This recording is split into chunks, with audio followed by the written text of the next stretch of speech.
In the grand ballroom of Buckingham Palace, where centuries of royal protocol dictated every gesture and glance, something extraordinary was about to unfold. The crystal chandeliers cast their golden glow over distinguished guests from around the globe, each waiting for the evening's carefully choreographed events to begin. But, on this particular November evening in 2023, the future Queen of England would do something so unexpected, so genuinely human, that it would remind the world why the monarchy still matters in the modern age. What started as a routine state banquet honoring the South African president would become the moment when Kate Middleton, the Princess of Wales, would show the world that behind the tiaras and formal protocols lives a woman of remarkable grace, quick thinking, and authentic warmth. In just 60 seconds, she would demonstrate why she has become not just a beloved royal figure, but a beacon of hope for a monarchy adapting to the 21st century. The cameras were rolling, the world was watching, and nobody, not even King Charles himself, expected what was about to happen next. This is the true story of how a single moment of spontaneous kindness would steal headlines across the globe and reveal the heart of a future queen who refuses to be confined by tradition when humanity calls for something more. The late autumn sun had already disappeared behind the London skyline when the first official cars began arriving at Buckingham Palace. November 22, 2023, marked one of the most significant state visits of King Charles's young reign, with South African President Cyril Ramaphosa and his delegation expected for a formal banquet that would showcase the best of British royal hospitality. Inside the palace, an army of staff moved with practiced precision. The state dining room had been transformed into a vision of regal splendor, with the George IV state service gleaming under the soft light of crystal chandeliers. Each place setting represented hours of meticulous planning, from the positioning of the gold cutlery to the careful arrangement of flowers that had been selected to honor both British and South African traditions. Catherine, Princess of Wales, stood before her dressing room mirror in the private apartments she shared with William. Her reflection showed a woman who had grown comfortable with the weight of royal expectation, yet tonight felt different somehow. The sapphire and diamond tiara that once belonged to Queen Elizabeth, the Queen Mother, rested carefully on her dresser, waiting to crown an evening that protocol demanded be perfect in every detail. Her lady-in-waiting, Sarah, made final adjustments to the deep navy evening gown that had been specially commissioned for the occasion. The dress, created by one of Kate's favorite British designers, struck the perfect balance between contemporary elegance and timeless royal sophistication. Its flowing silhouette would allow her to move gracefully through the evening's various ceremonial requirements, from the formal receiving line to the intricate dance of dinner conversation. The schedule shows cocktails beginning at 7:30, Your Royal Highness, Sarah informed her, consulting the detailed timeline that governed every minute of the evening. His Majesty and Her Majesty will receive President Ramaphosa in the Grand Hall, followed by introductions to the key delegation members. Kate nodded, her mind already running through the conversations she would need to navigate. State banquets were diplomatic chess games where every interaction carried weight far beyond polite dinner talk. She had spent days reviewing briefing papers about South Africa's current political climate, economic challenges, and cultural sensitivities. The Commonwealth relationship between Britain and South Africa remained complex, layered with historical tensions that required delicate handling. William appeared in the doorway, resplendent in his formal evening wear and military decorations. After more than a decade of marriage, he could still take her breath away when he wore the full ceremonial uniform that connected him to generations of royal military tradition. The medals on his chest told the story of his service, while the sash of the Order of the Garter marked his position within the ancient hierarchy of British honors. Ready for another evening of diplomatic smiling? He asked with the gentle humor that had sustained their partnership through countless official functions. Despite their public roles, they had learned to find moments of genuine connection even in the most formal settings.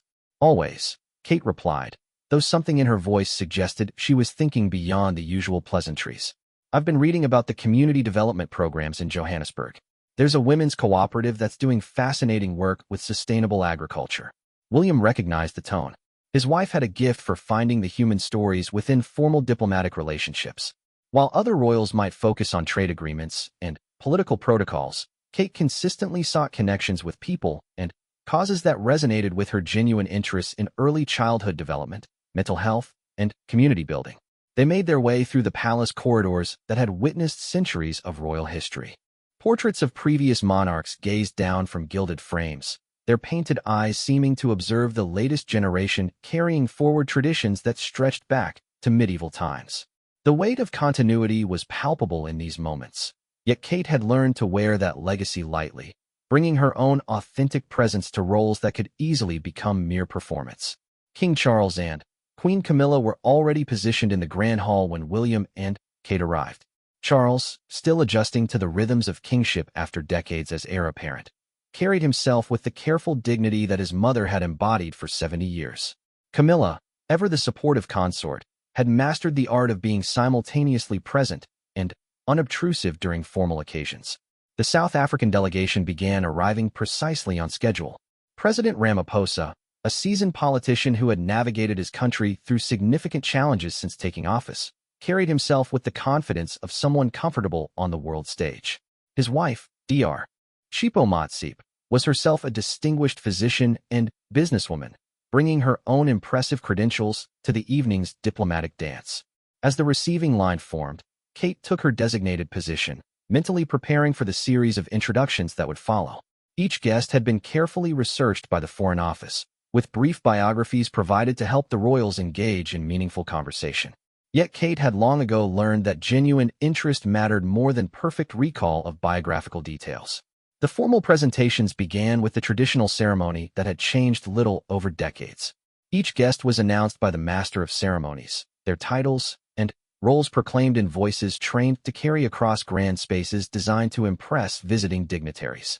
Handshakes were exchanged, brief pleasantries offered, and careful assessments made on both sides of the diplomatic divide. What struck Kate most forcefully was the diversity of the South African delegation. Representatives from various sectors of society had been included, from business leaders to cultural figures to academics. Among them was Dr. Namsa Daniels, a pediatric specialist from Cape Town whose work with underprivileged children had earned international recognition. When they were introduced, Kate felt an immediate connection to someone whose professional passion aligned so closely with her own charitable interests. Dr. Daniels, I understand your work focuses on early childhood intervention in communities facing economic challenges, Kate said, her voice carrying genuine curiosity rather than polite obligation. That must present both incredible opportunities and significant obstacles. The doctor's face brightened with surprise at the specific knowledge. Too often, she explained later, formal introductions involved generic pleasantries that revealed little understanding of her actual work. Your Royal Highness, the potential for impact is enormous, but resources remain our greatest challenge. We've learned to be creative with limited budgets. Their conversation was necessarily brief given the receiving line format, but Kate made a mental note to continue the discussion during dinner. These were the moments that made formal occasions worthwhile for her, discovering the passionate individuals behind the impressive titles and finding ways to amplify their important work through her platform. As the receiving line concluded, guests were invited into the white drawing room for pre-dinner drinks. The room, with its stunning white and gold decor, provided an elegant backdrop for the informal socializing that would precede the formal banquet. Waiters in livery moved discreetly among the guests, offering champagne and canapes while conversation flowed in multiple languages. Kate moved through the room with practiced grace, engaging different members of the delegation while carefully managing her time to ensure no one felt neglected. She discussed rugby with sports administrators, explored technological innovation with business leaders, and listened intently to cultural preservationists describing their efforts to maintain traditional arts in rapidly modernizing communities. The evening's schedule moved forward with clockwork precision, yet Kate found herself genuinely energized by the conversations rather than simply enduring another formal obligation. Perhaps it was the diversity of perspectives represented in the delegation, or perhaps her growing confidence in her role as Princess of Wales, but she felt more engaged than she had at many previous state functions. As dinner was announced and guests began processing toward the state dining room, Kate caught William's eye across the room. He smiled knowingly, recognizing the spark of authentic engagement that distinguished her best public appearances. They had learned to read each other's moods across crowded rooms, a skill essential for couples who spent so much of their time performing their relationship in public while maintaining genuine private connection. The state dining room awaited, its table set for 60 guests in a display of royal magnificence that few people would ever experience. Crystal glasses caught the candlelight, creating thousands of tiny prisms that danced across the room's painted ceiling. The famous royal collection of art provided a backdrop that spoke of centuries of accumulated culture and diplomatic relationship building. Kate took her assigned seat, positioned strategically to facilitate conversation with key members of the delegation while maintaining the careful balance of protocol that governed such occasions. To her left sat a prominent South African businessman whose renewable energy company was pioneering solar development across the continent. To her right was Mrs. Ramaphosa herself, creating an opportunity for the kind of substantive discussion between accomplished women that Kate particularly valued. As the first course was served and conversation began flowing around the table, Kate felt the familiar rhythm of a successful royal event beginning to establish itself. Yet something in the air suggested this evening might unfold differently than the carefully scripted plan would suggest. The guests seemed more animated than usual, perhaps reflecting the genuine warmth that had characterized the early interactions, or perhaps simply the pleasure of experiencing royal hospitality at its finest. What none of them could anticipate was that before the evening concluded, an unscripted moment would occur that would remind everyone present why the human element remains the most powerful force in even the most formal diplomatic settings. The stage was set, the players were in position, and the story that would capture global attention was about to begin in earnest. The state dining room hummed with the sophisticated energy that only emerges when interesting people gather in extraordinary surroundings. Conversations flowed seamlessly between English and Afrikaans, with occasional phrases in Zulu and Xhosa adding musical texture to the evening's diplomatic symphony. Kate found herself drawn into discussions that ranged far beyond the typical topics of royal small talk, engaging with ideas and perspectives that challenged her understanding of contemporary Africa. Dr. Namsa Daniels, seated several places away, had quickly become the center of attention for her section of the table. Her passionate descriptions of pediatric intervention programs in township communities captivated everyone within earshot. Kate listened intently while maintaining her own conversations, struck by the doctor's ability to convey complex medical concepts through compelling human stories. The business leader to Kate's left, Mfokoza, was explaining how his solar energy company had transformed rural communities by providing affordable access to electricity for the first time. Your Royal Highness, when children can study after sunset, everything changes, he said, his eyes lighting up with the enthusiasm of someone who had witnessed transformation firsthand. Education becomes possible in ways their parents never imagined. Mrs. Ramaphosa proved to be an equally engaging dinner companion, sharing insights from her medical practice that complemented Kate's growing understanding of healthcare challenges in developing nations. Their conversation revealed the kind of substantive exchange that diplomats hope for but rarely achieve in formal settings. Genuine learning occurring between people who might otherwise never have the opportunity to connect. As the evening progressed through its carefully orchestrated courses, Kate noticed something that would later prove significant. Dr. Daniels had gradually grown quieter, her animated contributions fading into polite nods and brief responses. At first, Kate attributed this to the natural ebb and flow of dinner conversation, but her experience with public events had taught her to recognize when someone was struggling. The doctor's complexion had taken on a slightly gray undertone that was barely visible in the candlelit room. She continued to participate in conversations around her, but Kate noticed the subtle signs of someone fighting to maintain composure despite physical discomfort. Years of royal training had made Kate acutely observant of such details, a skill essential for navigating events where any disruption could create diplomatic embarrassment. King Charles was in the middle of his formal toast to the South African delegation when Kate made her decision. Protocol demanded that she remain seated during the king's remarks, maintaining the careful positioning that television cameras would capture for posterity. The speech highlighted the historical ties between the nations while acknowledging the complex legacy that required ongoing work to address fully. Yet, even as she listened to her father-in-law's carefully crafted words about partnership and mutual respect, Kate's attention remained divided. Dr. Daniels was clearly struggling now, gripping her water glass with hands that trembled slightly despite her obvious efforts to appear composed. The woman who had spoken so passionately about caring for vulnerable children was herself becoming vulnerable in a room full of strangers. The toast concluded to appropriate applause, and normal conversation resumed around the table. This was Kate's opportunity to act without disrupting the formal proceedings, but it would require violating the invisible boundaries that governed royal behavior at state functions. Members of the royal family simply did not leave their assigned seats during dinner unless faced with genuine emergency, and even then, such departures were typically handled through discreet signals to staff members. Kate made a quick calculation that would later be dissected by royal watchers around the world. She could alert a member of the palace staff, who would then approach Dr. Daniels with professional discretion and escort her away if necessary. This would be the proper protocol, maintaining the smooth facade of the event while addressing any medical concerns through appropriate channels. It would also mean that a woman clearly in distress would be handled as a potential problem to be managed rather than a person deserving immediate care. Instead, Kate chose compassion over protocol. Rising from her seat with the grace that had been drilled into her through years of royal training, Kate moved around the table toward Dr. Daniels with purposeful but unhurried steps.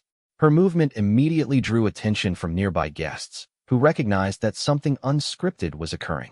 The subtle shift in energy was palpable as conversations paused and heads turned to follow her progress. William, seated several places away, caught the movement in his peripheral vision and immediately understood that his wife was responding to something significant. His own training kicked in as he continued his conversation while monitoring the situation, ready to provide support if needed. Years of partnership had taught them to function as a team even when separated by the demands of formal seating arrangements. Kate approached Dr. Daniels with the kind of focused attention that made clear her movement was intentional rather than casual mingling. "Dr. Daniels," she said quietly, her voice pitched to avoid drawing additional attention while conveying genuine concern. "Are you feeling well? You look like you might need some air." The doctor looked up with evident relief at being noticed, her professional composure finally cracking slightly as she acknowledged her discomfort. "I'm sorry, Your Royal Highness. I think the travel and excitement might be catching up with me. I don't want to cause any disruption." Kate's response would later be described by witnesses as instinctively maternal, though it demonstrated the kind of practical care that transcended formal roles. "Please don't apologize. Let's get you somewhere more comfortable where you can rest for a moment." What happened next created the moment that would dominate headlines around the world. Rather than summoning staff to handle the situation, Kate personally assisted Dr. Daniels in rising from her seat. The princess placed a supportive hand on the doctor's arm while using her own body to partially shield the older woman from the curious glances of other guests. The gesture was protective without being obvious, allowing Dr. Daniels to maintain her dignity while receiving the help she clearly needed. The two women moved together toward the anteroom adjacent to the state dining room, their exit noticed but not disruptive thanks to Kate's careful management of the moment. Conversations continued around the table, though many guests were now aware that something significant had occurred. The skill with which Kate had handled the situation impressed the South African delegation, several of whom would later comment on her natural grace under unexpected circumstances. In the anteroom, away from the formal atmosphere of the banquet, Kate's approach became even more direct and personal. "Please, sit down," she said, guiding Dr. Daniels to a comfortable chair near the window. "Can I get you some water? Or would you prefer that I call for medical assistance?" Dr. Daniels settled gratefully into the chair, her relief evident as she escaped the pressure of maintaining public composure while feeling unwell. "Water would be wonderful, thank you. I think I'm just overwhelmed by the grandeur of all this. It's quite different from my usual working environment." Kate returned with a glass of water and took the seat beside her, transforming their interaction from formal assistance into genuine conversation between two women. "I can only imagine how strange this must feel. These events can be overwhelming even when you're accustomed to them. Tell me more about your usual working environment.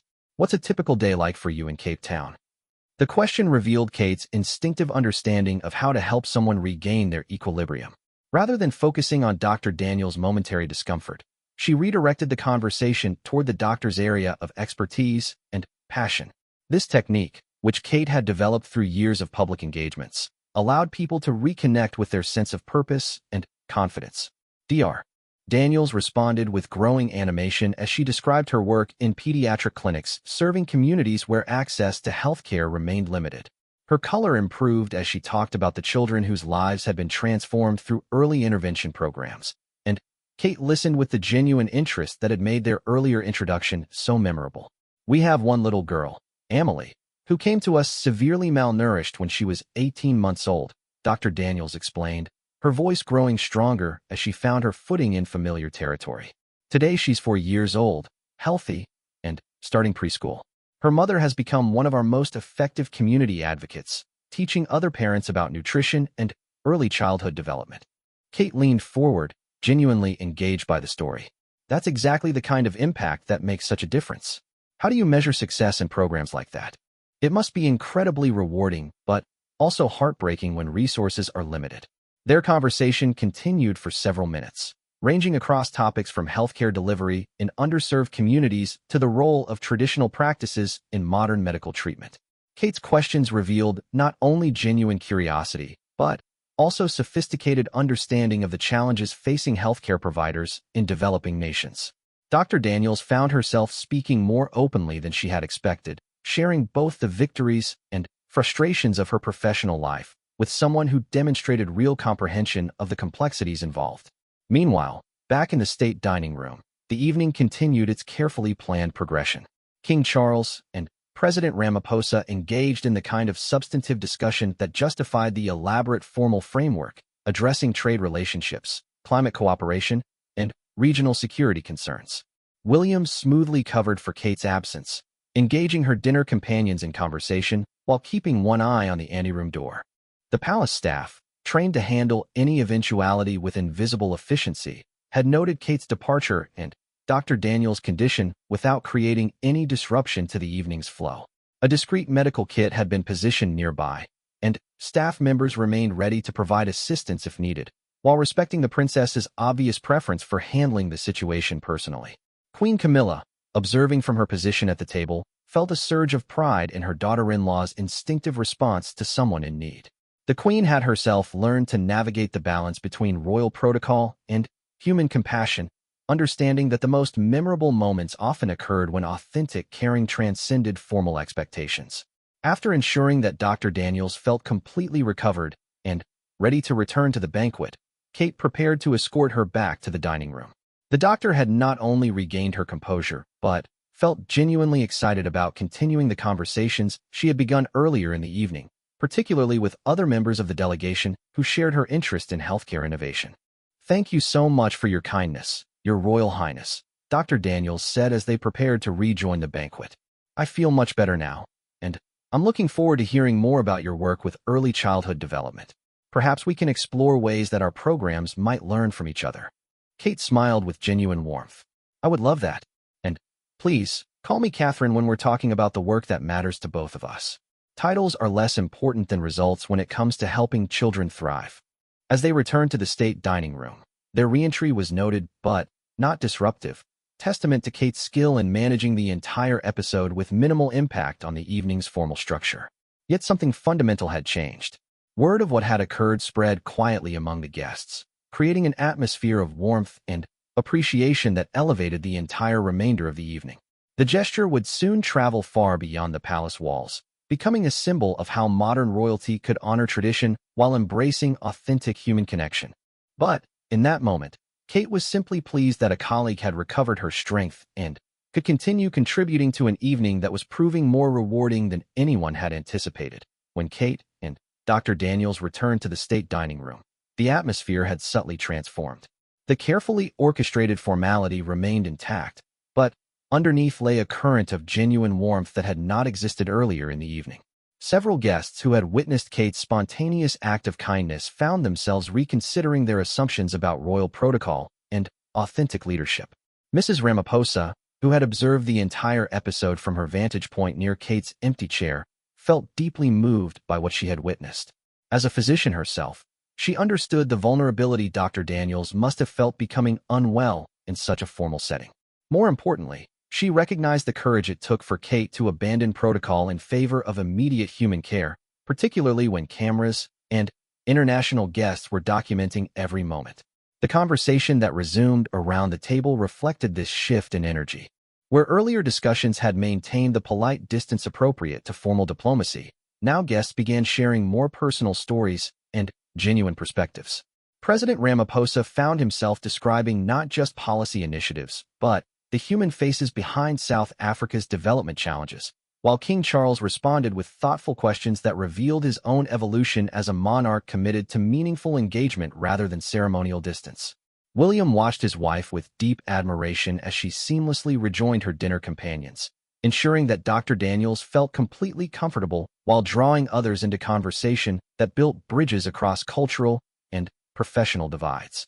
Her ability to read social dynamics and respond appropriately never ceased to amaze him, particularly in situations where multiple layers of protocol and diplomacy created potential obstacles to genuine connection.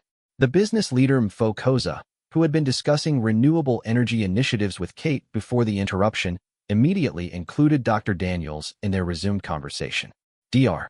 Daniels, I was just telling Her Royal Highness about our rural electrification projects. I imagine reliable power must be crucial for the medical facilities where you work. This simple connection sparked a discussion that would prove far more significant than anyone anticipated. Dr. Daniels explained how inconsistent electricity supply complicated medical equipment maintenance and data storage in her clinics, while Koza described innovative solar solutions that could address exactly those challenges. Kate listened intently, recognizing an opportunity to facilitate meaningful collaboration through her platform and connections. This sounds like exactly the kind of partnership that could create real impact, Kate observed, her mind already working through possibilities. Have you two had the opportunity to explore how renewable energy solutions might specifically address healthcare delivery challenges? The question revealed Kate's sophisticated understanding of how seemingly separate issues often intersected in ways that created opportunities for innovation. Her years of charitable work had taught her to identify connections between different sectors and to help capable people find each other for mutual benefit. This skill, which combined genuine interest with strategic thinking, had become one of her most valuable contributions to the causes she supported. As their conversation deepened, other guests around the table began contributing their own perspectives and experiences. A South African education minister described similar power challenges affecting schools, while a British technology executive offered insights about mobile solutions that could work in areas with limited infrastructure. The formal dinner was evolving into the kind of collaborative problem-solving session that achieved real diplomatic objectives while maintaining social warmth. Dr. Daniels, now fully recovered and energized by the discussion, found herself at the center of attention in a way that felt completely natural rather than overwhelming. Kate's earlier intervention had not only addressed her immediate physical discomfort, but had somehow repositioned her from anxious guest to valued contributor. The transformation illustrated Kate's intuitive understanding of how small gestures could create significant positive change in group dynamics.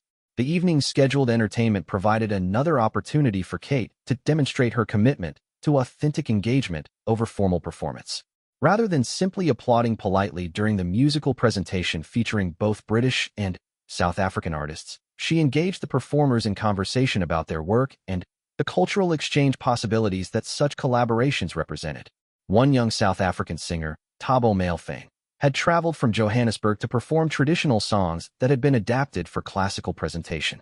When Kate approached him during the brief reception that followed the performance, she surprised him with questions that revealed genuine knowledge about South African musical traditions and their role in contemporary culture. Your arrangement of that traditional Zulu song was extraordinary, Kate told him, referring to a piece that had particularly moved the audience. How do you balance respect for traditional forms with the need to make them accessible to international audiences? Tabo's face lit up with surprise and pleasure at the sophisticated question.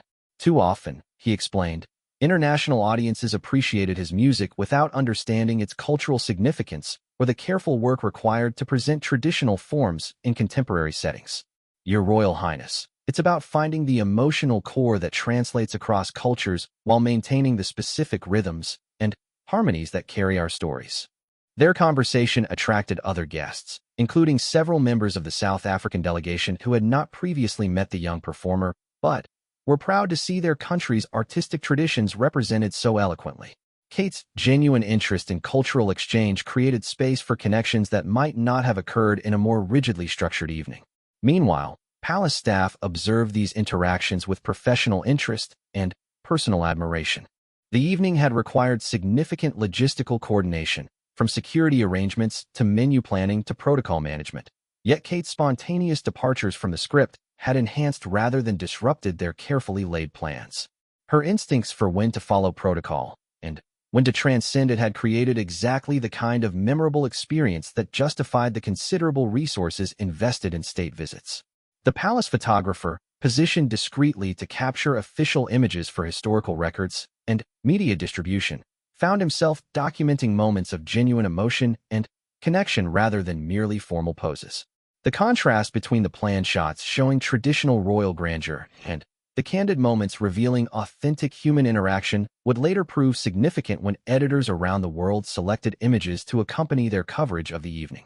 As the formal dinner portion of the evening concluded and guests moved to adjoining rooms for coffee and continued conversation, the atmosphere remained energized by the connections that had formed around the table.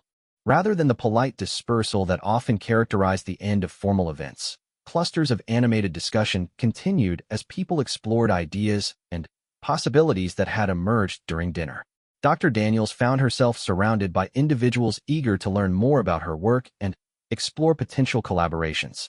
The renewable energy executive had already exchanged contact information and begun outlining how his company might support healthcare facilities in underserved communities. A British Foundation representative offered to connect her with funding opportunities for expanding pediatric programs. Most importantly, Kate had quietly arranged for follow-up meetings that could translate evening conversations into ongoing partnerships. The ripple effect of Kate's earlier intervention continued to expand in unexpected directions.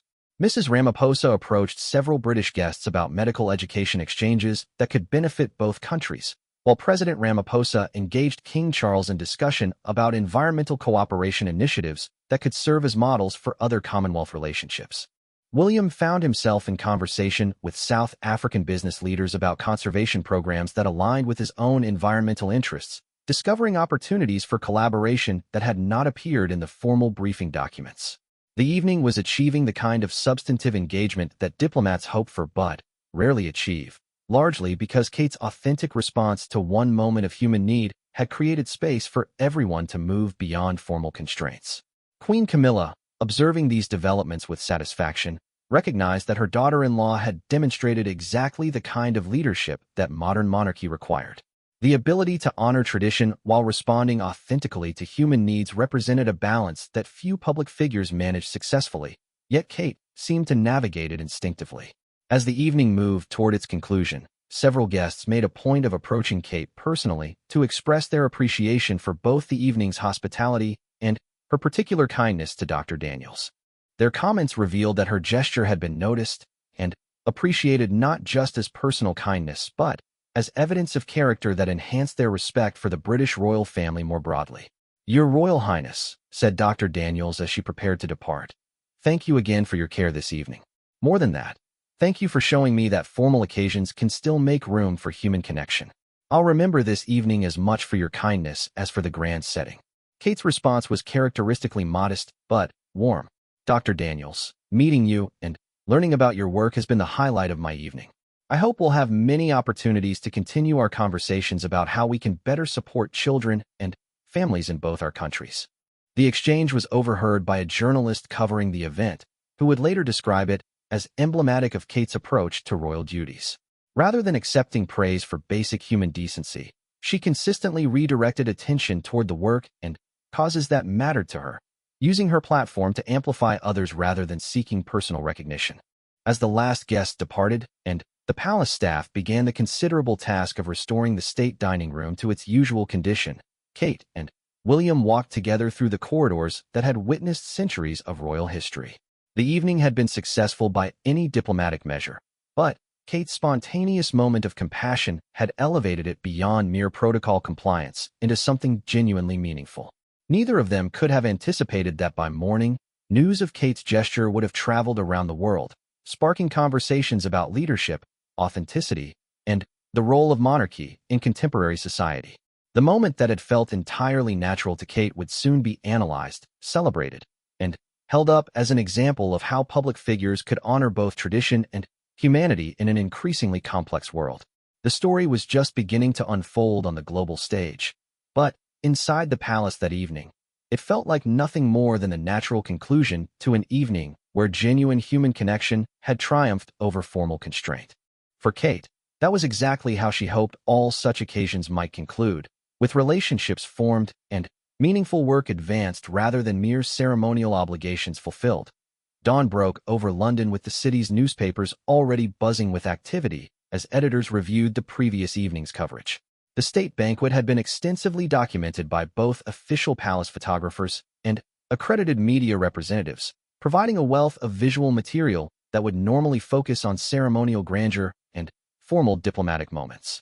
However, as photo editors began selecting images for publication, one sequence of photographs stood out dramatically from the traditional royal coverage.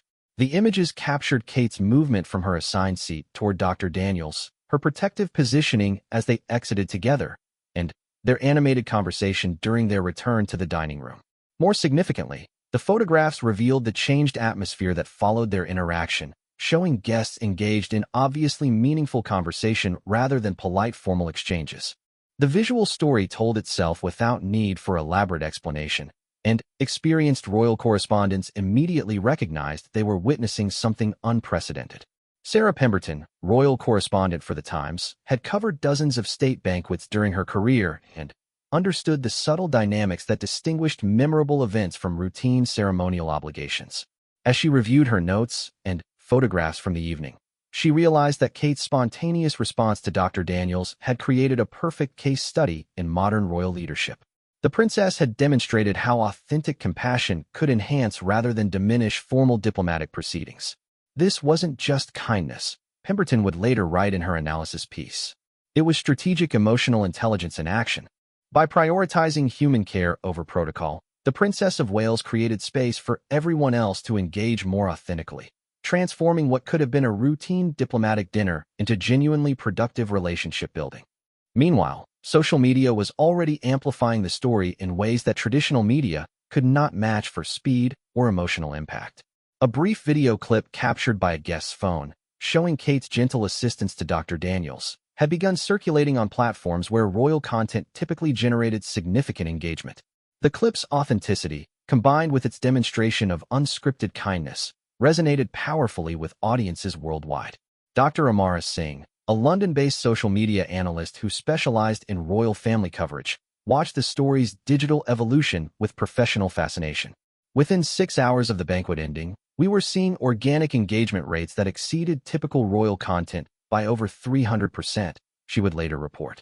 The authenticity of the moment, combined with its demonstration of values that transcend cultural boundaries, created exactly the kind of emotional connection that drives viral content. In Johannesburg, Dr. Namsa Daniels woke to discover that her evening at Buckingham Palace had made international news. Her phone displayed dozens of missed calls from South African media outlets eager to hear her perspective on the viral moment. Initially overwhelmed by the attention, she soon recognized an opportunity to highlight the healthcare challenges that drove her professional passion, using global interest in her royal interaction to amplify her advocacy work. The Princess of Wales showed me extraordinary kindness when I needed it most, Dr. Daniels told reporters during an impromptu press conference at her clinic. But I hope people will also pay attention to why I was at that dinner in the first place. The work we're doing here in South Africa's underserved communities needs support, and this moment of international attention could help us reach people who might be able to contribute to these vital programs. Her response demonstrated exactly the kind of sophisticated engagement that Kate had hoped to facilitate. Rather than simply basking in reflected royal attention, Dr. Daniels used the platform to advance the substantive work that had brought her to international notice in the first place. The strategy proved remarkably effective, with her clinic receiving inquiries about volunteer opportunities and funding support from around the world within hours of her media appearances. Back in London, Palace communications staff found themselves managing a story that required no damage control, but rather strategic amplification. Royal coverage typically fell into predictable categories: ceremonial events, charity engagements, family news, or occasional controversy management. Kate's spontaneous moment of compassion created a different kind of narrative opportunity, one that reinforced positive perceptions of the royal family, while highlighting genuine substantive engagement rather than mere symbolic presence. James Harrison, the palace's deputy communications director, had worked in royal media management for over a decade and understood the delicate balance required when authentic moments generated global attention. The challenge wasn't managing negative coverage, but rather ensuring that the positive story enhanced rather than overshadowed the evening's diplomatic objectives, he later explained. The princess's gesture had created international goodwill that could benefit British diplomatic relationships if handled appropriately. The story's international reach proved extraordinary. News outlets across Europe, Africa, Asia, and the Americas covered the moment, with many focusing on what it revealed about contemporary royal leadership and the potential for traditional institutions to demonstrate modern values. The coverage consistently praised Kate's instinctive compassion while noting how her response had enhanced rather than disrupted formal diplomatic proceedings. In Paris, Le Figaro's royal correspondent wrote about a princess who understands that true nobility lies in service to others, regardless of protocol constraints. Tokyo's Asahi Shimbun focused on how Kate's gesture reflected the kind of leadership that builds bridges between cultures through authentic human connection. The Sydney Morning Herald described the moment as proof that the British royal family remains relevant by embracing both tradition and genuine humanity. Perhaps most significantly, African media outlets provided coverage that went far beyond typical royal fascination, instead focusing on the substantive implications of Kate's engagement with healthcare challenges in developing nations. The South African Broadcasting Corporation produced a documentary segment exploring how royal attention could amplify important development work, featuring interviews with Dr. Daniels and other healthcare professionals who had attended the banquet. The story's resonance proved particularly powerful among young people globally, who had grown increasingly skeptical of traditional authority figures, but responded positively to demonstrations of authentic leadership. University students in multiple countries organized discussions about the incident, using it as a case study in how public figures could use their platforms to create positive change while maintaining institutional responsibilities. Emma Richardson, a politics student at Oxford University, started a social media campaign highlighting healthcare workers in developing nations, directly inspired by the attention generated by Kate's gesture. What struck me wasn't just her kindness to one person, but how she used that moment to create space for important conversations about global healthcare challenges, Richardson explained. That's the kind of leadership my generation can actually respect. The campaign quickly gained traction, with young people across multiple countries sharing stories of healthcare workers in their communities whose efforts deserved recognition. The initiative demonstrated how Kate's moment of spontaneous compassion had inspired broader engagement with the substantive issues that motivated her charitable work, creating exactly the kind of ripple effect that justified royal platforms in contemporary society. Media analysis of the story's global impact revealed interesting cultural variations in how different audiences interpreted Kate's gesture. Western outlets generally focused on the protocol-breaking aspects, celebrating her willingness to prioritize human care over formal constraints. African media emphasized the respect shown to Dr. Daniels and what it suggested about British attitudes toward African expertise and contributions. Asian coverage often highlighted the strategic wisdom of Kate's approach, noting how authentic compassion had enhanced diplomatic effectiveness. Royal historians found themselves fielding requests for historical context, as journalists sought to understand whether Kate's behavior represented departure from or continuation of royal traditions. Professor Margaret Whitfield, author of several books on modern royal history, provided perspective that helped frame the story's significance. Queen Elizabeth II demonstrated similar instincts throughout her reign, though often in less public settings. Professor Whitfield explained to multiple media outlets. What makes this moment significant is how the Princess of Wales combined authentic compassion with strategic communication, using an unscripted moment to advance substantive diplomatic and charitable objectives. It represents evolution rather than revolution in royal leadership. The professor's analysis helped contextualize Kate's gesture within broader patterns of royal development, reassuring traditionalists who might have worried about protocol violations while affirming modernists who saw authentic leadership as essential for institutional relevance. This balanced interpretation contributed to the overwhelmingly positive global response to the story. By the end of the week, the moment had generated coverage in over 50 countries and had been translated into dozens of languages.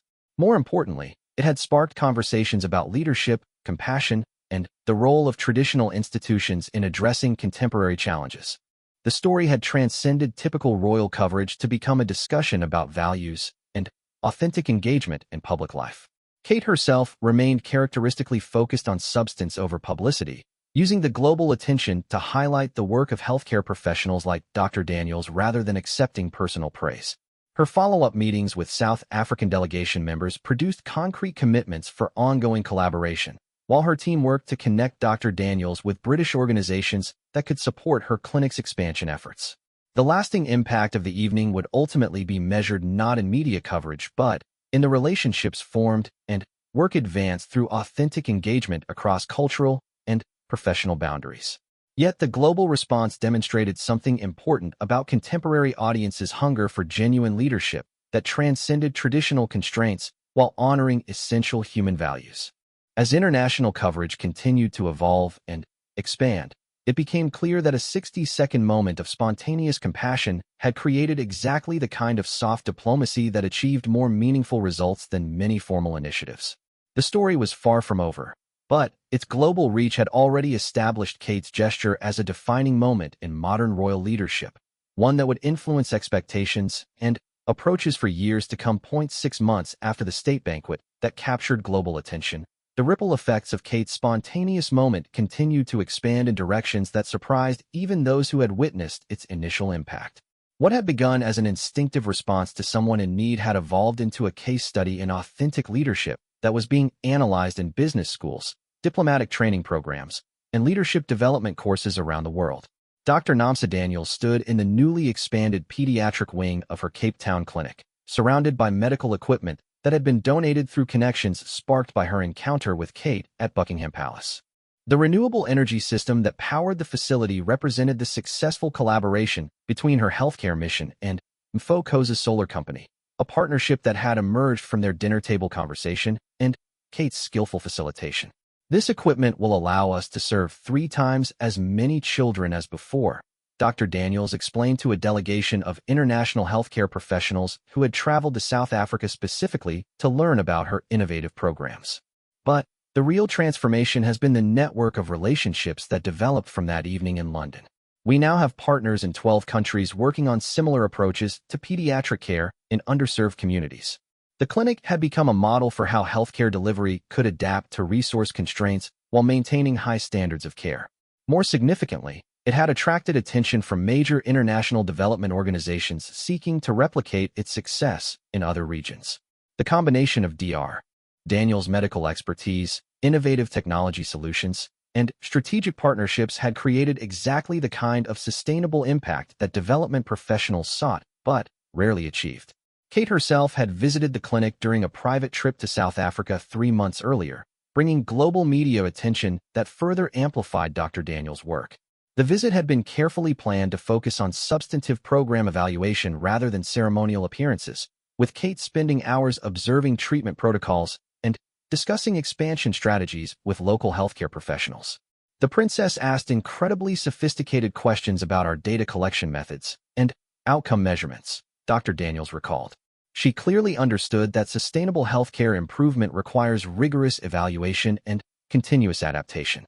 Her visit wasn't just symbolic support. It was genuine professional engagement with our work. The photograph of Kate holding a recovered child whose treatment had been funded through partnerships sparked by the state banquet became one of the most shared royal images of the year. Unlike typical royal photos that emphasized grandeur or ceremony, this image captured authentic joy and meaningful connection, reinforcing perceptions of Kate as a royal figure genuinely committed to substantive impact rather than mere public relations. Back in London, the Royal Foundation had received unprecedented interest in its healthcare initiatives, with funding applications increasing by over 400% following global coverage of Kate's engagement with Dr. Daniels. The foundation's staff found themselves managing partnerships and programs that extended far beyond their traditional geographic focus, requiring expansion of their international development capabilities. The princess's authentic engagement created space for conversations that simply wouldn't have happened through formal diplomatic channels, explained Dr. Rebecca Thompson, the foundation's international programs director. We're now coordinating healthcare partnerships across multiple continents, all stemming from relationships that began with that spontaneous moment of human kindness. The foundation's annual report highlighted how Kate's approach had influenced their entire strategy, shifting emphasis from traditional charity models toward collaborative partnerships that emphasized local expertise and sustainable development. The change reflected Kate's consistent preference for amplifying existing work rather than imposing external solutions, a philosophy that had proven remarkably effective in generating lasting impact. Meanwhile, diplomatic professionals worldwide had begun studying the state banquet as an example of how formal protocol could accommodate authentic human engagement without compromising institutional objectives. The British Foreign Office had received inquiries from multiple countries seeking guidance on how to balance ceremonial requirements with substantive relationship building in their own state functions. Ambassador Patricia Morrison, who had coordinated the diplomatic aspects of the South African state visit, found herself presenting the evening as a case study at international conferences on diplomatic innovation. The princess demonstrated that authentic leadership enhances rather than threatens formal proceedings, Morrison explained to audiences of diplomatic professionals. Her willingness to respond to human need created trust that facilitated substantive conversations throughout the remainder of the visit. The diplomatic success extended far beyond the initial visit, with ongoing collaboration between Britain and South Africa reaching levels that exceeded expectations based on historical patterns. Trade relationships had strengthened, educational exchanges had expanded, and joint initiatives on climate change and healthcare had produced measurable results. Foreign Office analysts credited the personal relationships formed during the state visit, particularly those facilitated by Kate's authentic engagement approach. Educational institutions had also embraced the story as a teaching tool. Harvard Business School developed a case study examining how Kate's emotional intelligence had transformed group dynamics and created opportunities for productive collaboration. The analysis focused on how authentic leadership could transcend traditional hierarchies to create space for innovation and partnership. Professor Janet Miller, who taught the Harvard course, emphasized the strategic value of Kate's instinctive response. Her gesture demonstrated sophisticated understanding of how authentic compassion can create psychological safety that enables better collaboration, Miller explained to her students. The business applications are significant, particularly for leaders working across cultural boundaries. Similar courses appeared at institutions worldwide, with Kate's moment becoming a standard reference point for discussions about authentic leadership in formal settings. The interdisciplinary nature of the case study appealed to programs in international relations, organizational behavior, and public administration, creating academic interest that extended far beyond typical royal coverage. The story's cultural impact proved equally significant, particularly among young people who had initially shown skepticism toward traditional authority figures. Social media analysis revealed that Kate's authentic response had improved perceptions of the royal family among demographics that had previously expressed indifference or hostility toward the institution. Marcus Williams, a 24-year-old graduate student in international development, exemplified this shifted perspective. "I used to think the royal family was just expensive pageantry with no real purpose," he explained in an interview about changing attitudes toward monarchy. But seeing how the princess used her platform to amplify important work and create meaningful connections showed me that these institutions can actually contribute to solving real problems. Williams had subsequently volunteered with healthcare organizations in developing nations, directly inspired by coverage of Dr. Daniel's work and Kate's supportive engagement. His experience reflected broader patterns of increased young adult engagement with international development issues following the global conversation sparked by the state banquet incident. Youth organizations reported significant increases in applications for international volunteer programs, particularly those focused on healthcare and education in developing nations. While multiple factors influenced these trends, surveys consistently identified Kate's authentic leadership demonstration as a motivating factor for young people seeking meaningful ways to contribute to global challenges.